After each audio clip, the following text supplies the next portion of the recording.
A Sodré passeou pela Europa, fez uma viagem maravilhosa e volta numa semana especial, que é a semana do microempreendedor. E vamos começar falando sobre o microempreendedor individual, que é o MEI. Só em João Pessoa, gente, segundo o portal do empreendedor, são mais de 28 mil formalizados. Que coisa boa, né? Só aqui em João Pessoa. E destes, quase a metade são mulheres. Então a gente vai entender um pouquinho mais sobre microempreendedores individuais. Me dá a tela com a arte. Sheila, quem pode ser? Ali, empresário individual?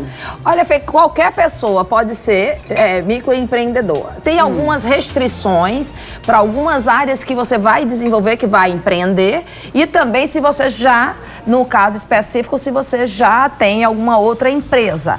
Aí, você como sócio de uma outra empresa, aí você já não poderia. Por exemplo, uma manicure, ela pode ser um MEI? Pode. Um cabeleireiro pode ser MEI? Pode, e tanto é que existe... Jardineiro, enfim. Exatamente, faxineiro. Sabe uma coisa bacana que você incentiva, Fernanda, e eu sei que tem um público bem bacana para isso? São as pessoas criativas, são as mulheres, até os homens, que começam a trabalhar com artesanato, começam a fazer bolo, que faz, por exemplo, quentinha, Fernanda. Ela já faz isso há tanto tempo e não tem nenhuma segurança se ela tiver um acidente, se cortar, se ela tiver um problema de coluna seríssimo, se ela precisar tirar licença para uma aposentadoria. Ela não tem nada, Fernanda. Não tem nenhuma garantia se ela não abrir um microempreendedor individual. Então, nesse caso, tem aposentadoria também, não tem garantia? E essa é uma das grandes vantagens, Fê. Porque a aposentadoria, ela é por tempo de serviço. Apenas com 15 anos, ela contribuindo. Por exemplo, se ela for prestador de serviço, nessas áreas que eu estava te falando, se você faz faxinas, se você faz bolo, se você é uma manicure, por exemplo, se você ter, como mulher, 60 anos e o homem 65 e 15 anos apenas de contribuição, Fernanda, você pode sim aposentar, como aposentar por tempo, no caso, por idade, tá? Exclusivamente por idade. Mas acontece, Fernanda, depois de 1 ano, 2 anos, você sofre um acidente. Verdade. A manicure, por exemplo, por conta da postura dela, ou às vezes a pessoa que faz um bolo, ou a pessoa que está na cozinha, ou o eletricista, leva um choque, tem algum acidente, alguma coisa trabalhando. E aí? No caso específico, se ele for registrado, se ele for um microempreendedor individual, ele pode, Fernanda, tirar a licença. Tá? Ele vai ter o auxílio doença. E olha que diferente da quem é CLTista, que tem que esperar os 15 dias, ele é no primeiro dia. Ô, Sheila, uma dúvida. Vamos pensar que você vai abrir uma microempresa, certo? E aí é uma garantia, por exemplo, para quem vai abrir um barbeiro, que agora é super na moda. Certo. Não é uma garantia contratar uma pessoa que seja MEI, fazer um contrato com essa pessoa, para depois essa pessoa não vir reclamar direito trabalhista? Só que nessa área específica que você tomou, Fernanda, que é a área de salão de beleza, existe já um regime específico para eles, que pode ser no MEI. Ele é tipo um acordo de cooperação entre a empresa, no caso o salão, que não pode ser MEI, o salão, e os seus colaboradores, que seriam os parceiros comerciais, né? Que seriam, quais seriam esses parceiros? O próprio barbeiro, se ele tem 2, 3, 4, 5, ele pode fazer esse acordo, é um contrato. E esse contrato, se aqui em João Pessoa não tiver o sindicato do salão de beleza, né? Dessa área de beleza, você vai fazer isso no Ministério do Trabalho. Você vai registrar esse contrato. Então, é um contrato que você consegue os modelos fáceis nas próprias associações que você tem pela internet. Então, você pode fazer Fica exatamente resguardado, né? E aí você faz, por exemplo, eu tenho um salão, eu tenho manicure, eu tenho esteticista, eu tenho o cabeleireiro. Aí essas pessoas todas, elas podem fazer o MEI e eu contratá-las por meio do MEI nesse contrato, fazer um contrato onde está celebrado o acordo. E aí, de quem fica a responsabilidade para recolher no cartão de crédito da próprio salão, e o salão só repassa para isso. E recolhe o MEI. Aí, qual é a parte mais interessante do microempreendedor individual? Vamos botar valor. Vamos colocar ali a vantagem, né? Vamos dar a tela, porque tem um faturamento que é até de 81 mil por ano, ou seja, dá 6.750 por mês. Imagine, Fê, uma faturamento de mais de 6 mil reais é muito bom. Que você pode atingir isso. Se passar disso, aí você tem que mudar a modalidade. A gente vai falar daqui a pouco. Mas o registro é feito na internet, paga no máximo 50 reais mensais. Fácil demais. E o INSS? INSS, é isso? Olha bem, exatamente. O que você paga na realidade, os tributos federais, você não paga. Você está livre de pagar os impostos federais. No caso específico, você vai pagar só 5% do salário mínimo para o INSS, para ter todos esses benefícios que a gente já falou aqui, que é o que? A aposentadoria por idade, com menos de 15 anos. Auxílio doença, maternidade. Imagina, se você fala aí, Sheila, olha, o percentual aqui na Paraíba de 50%, mais de 54% são mulheres. Imagina. Né? O público que necessita e que vai poder usufruir de uma licença maternidade. Gente, vale a pena. Aí o que acontece? Ele vai pagar 5% do salário mínimo, que está nessa faixa de 44,70, né? 47,70. Então, no final, juntando, esse 50 é só a primeira vez para fazer a inscrição? Não, paga Fê. todo mês? Não, 50. Olha, ele vai pagar 47,70, que é a do INSS. Tá. Se for, ele vai trabalhar com comércio, que ele pode ser sacoleiro, vender em lojas, né? Pegar uma objeto não só de roupas, mas de qualquer outra coisa para revender, como no terceirão, trabalhar dessa forma. Então, o que acontece? Ele vai ter que pagar aí, diferenciado, porque tem o ICMS. Ele vai pagar só R$1 do ICMS. Então, soma. Então, 47,70 mais R$1. Dá 48,70. É o que ele vai pagar se ele for trabalhar com comércio.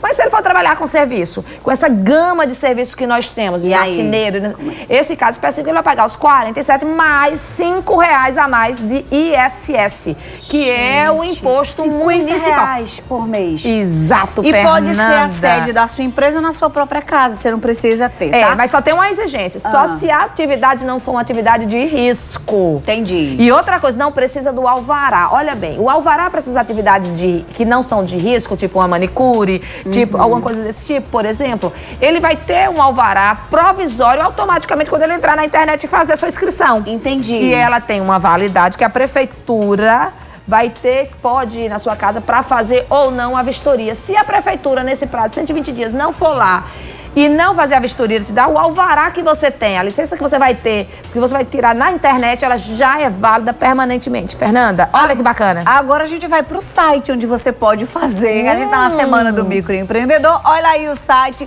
o portal do empreendedor.gov.br. Aí você vai ter todas as informações, como faz pra ser, tá ali, ó. Eu quero ser, clica ali, aí vai preencher o cadastro, vai se formalizar. Tudo simples. Todas as informações, o que é ser um MEI, quais são os seus direitos, quais são as obrigações, as dicas do boleto de...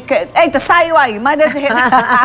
Mas enfim, é isso, tá? Não é difícil, Não é super fantástico. fácil. E outra coisa, Fernanda, os contadores, quando eles conseguiram um convênio e junto ao Sebrae, os contadores eles podem auxiliar sem custo algum. Você consegue fazer. Agora, me lembro do ano passado, várias dúvidas, era de quem está atrasado no MEI. Quem está atrasado nessa sua parcela? Tem uma dúvida sobre isso.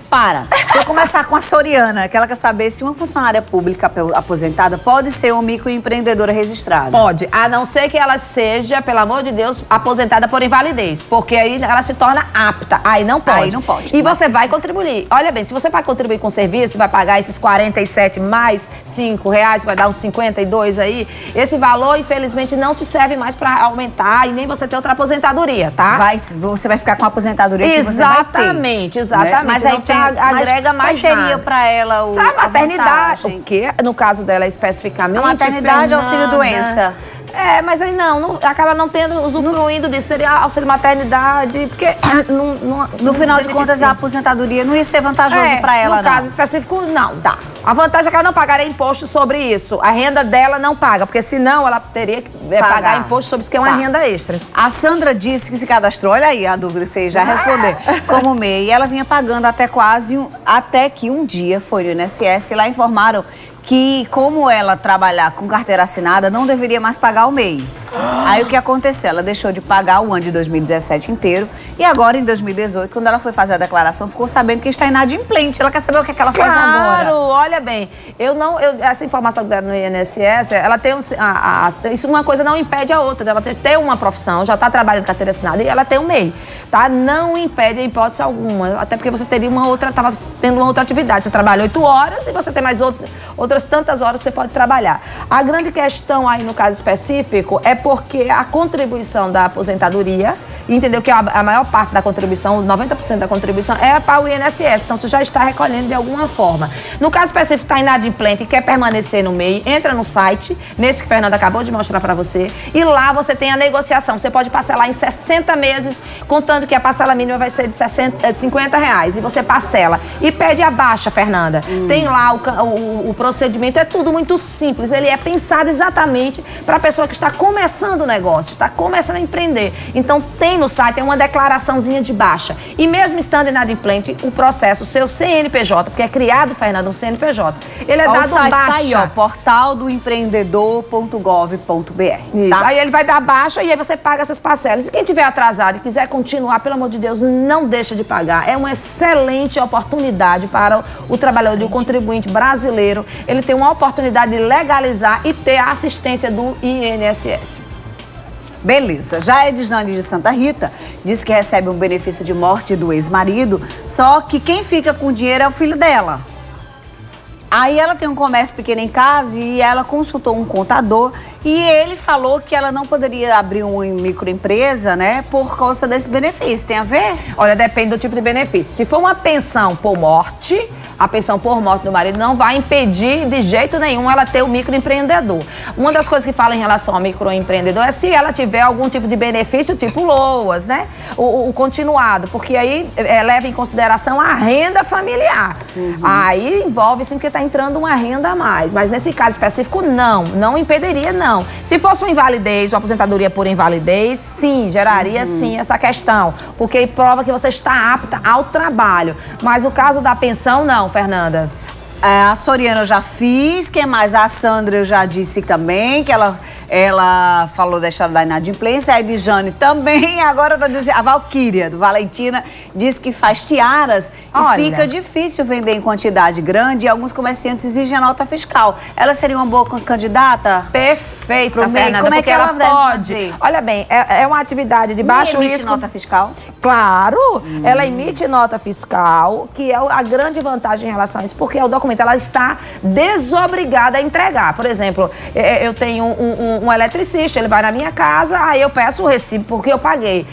Se eu exigir uma nota fiscal, ele não é obrigado a dar, ele não tem obrigação de dar, porque o MEI tira essa possibilidade. Mas se ele quer fazer isso, e às vezes está prestando serviço para uma empresa, a empresa requer, ele pode sim tirar diretamente no próprio site. Aí, no caso, junto ao Estado, junto à Prefeitura, você tem que ter o cadastro junto à Prefeitura para poder tirar a nota fiscal, Fernanda. Quem está no Serasa, SP, Serviço de Proteção ao Crédito, ou seja, com o nome sujo, como a gente diz no senso comum, pode se tornar microempreendedor individual? Fernanda, quando você faz o cadastro diretamente no site, ele não vai atrás dessas coisas imediatamente, não. Porque o que acontece? A não ser que tenha algum trava direto. O que ele não aceita depois pode ser cancelado é no caso específico, quando você vai abrir uma conta no banco.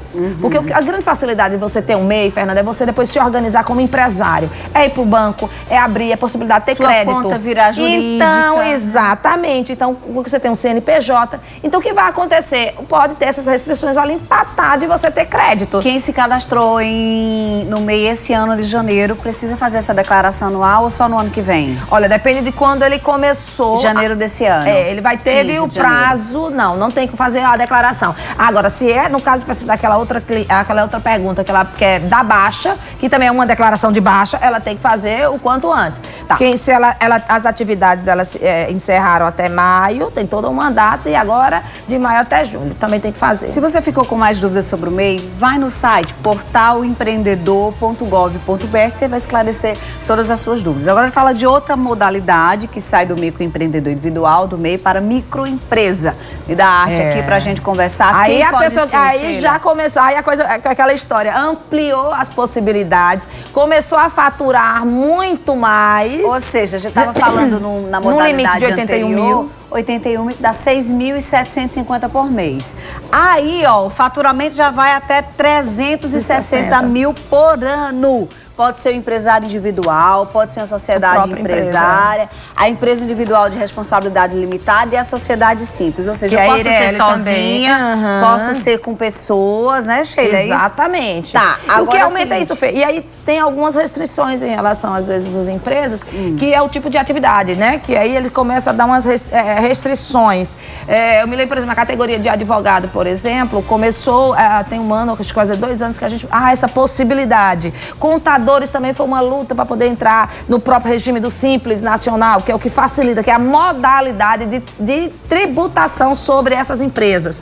Porque as empresas, no caso do MEI, claro, né, é uma modalidade só. Mas a empresa começa, a pequena empresa, né, e a microempresa, ela começa a ter algumas opções de faturar diferente, de fazer uma forma de tributação diferentemente. Que ela pode ser pelo Simples Nacional, aí vem pro lucro presumido e algumas outras vantagens em relação a isso. Vai mudando sempre a categoria e principalmente o valor do faturamento. Mudou o faturamento, vai aumentando o imposto. Em resumo, é isso. Indiscutível, até porque começa a complicar. Então, assim, aí não tem jeito, aí você tem que procurar um contador. Até o microempreendedor você consegue fazer muita coisa com auxílio, tirando alguma dúvida, orientação do Sebrae. Já partiu para microempresa, não vai. Não dá mais. E essa outra, então, aí é que você precisa de um contador mesmo, que é a empresa de pequeno porte, o faturamento vai de 360 mil a 4,8 milhões. Pode ser empresário individual, as mesmas condições da anterior, né, Sheila? Exatamente. Só que tem a opção de se enquadrar no Simples, só que é cada vez menor as opções de empresas que podem se enquadrar no Simples, né? E às vezes muda a faixa, Fernanda, dos anexos para as alíquotas, para as possibilidades em relação à contribuição do próprio INSS. Que voltando aí para o microempreendedor, que eu acho que é o que o público tem mais interesse, Fernanda, é que você pode até ser ser um MEI como rural, o MEI rural. Há possibilidade também. Entendi. Como há também a possibilidade de você contratar, Você Fernanda. tá vendo aí, ó, o site, tá? Do portalempreendedor.gov.br é o site onde você se formaliza, você esclarece suas dúvidas, portal do empreendedor.gov.br. Vai se cadastrar, vai se organizar, vai se tornar um microempreendedor, um MEI pode contratar individual, pessoas, pode contratar pessoas, vai ganhar crescer e sair da informalidade. Exatamente. E tornar um grande empresário. Começa assim. Exatamente. Começa pensando nos 6 mil mensais que você tem de limite, 6.750. Exatamente. E depois... Vai investindo, vai investindo. Depois você pode dar baixa e mudar para outra categoria? Não precisa dar baixa não, filho. O CNPJ ele vai alterando. Então pronto, melhor ainda, tá? Você já entra na faixa da outra empresa. Beijo, seja bem-vinda. Sheila Sodré tá nas redes sociais, tá no YouTube, dá aqui os canais da Sheila, por favor. E aí você pode esclarecer dúvidas com ela sempre que ela consegue. Ela responde a muita gente. Agora...